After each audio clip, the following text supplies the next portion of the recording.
honey, nuts, spices, and then add a little flour, plus a few other ingredients that Walter Heiselbetz prefers not to divulge. Every year, the gingerbread baker comes up with about 20 new recipes.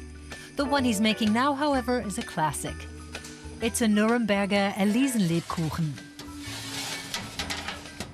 I've been working here at Lebkuchen Schmidt for 25 years. My favorite recipe is the Black Elise.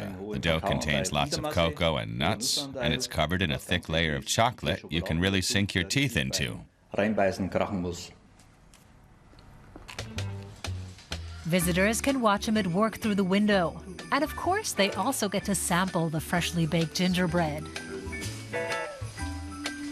Lebkuchen Schmidt make between 2 and 3 million gingerbread cookies a day. Most of them are shipped to customers all over the world.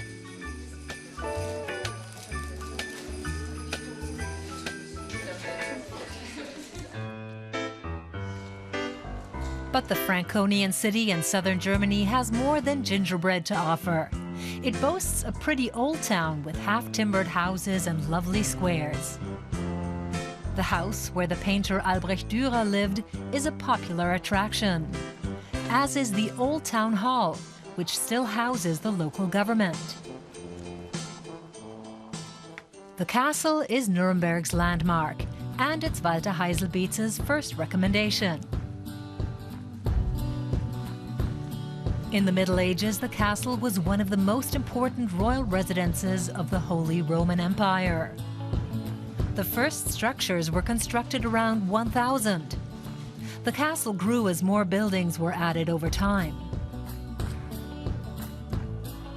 Walter Heiselbetz shows us his favorite views from the castle and shares a few charming little details.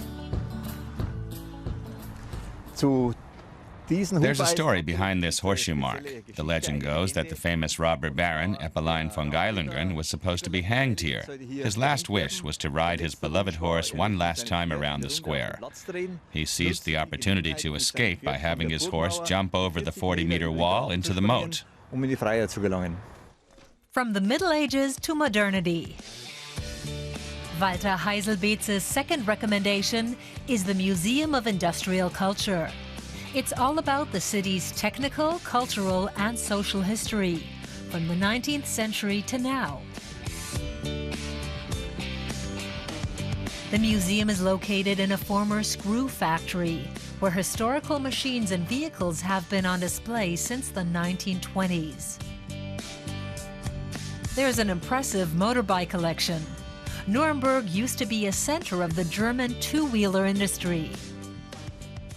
I especially like the motorbike exhibition. There are 130 vintage bikes, including this Triumph 250. My dad rode one. And now to Trödelmarktinsel, or a flea market island on the river Pegnitz.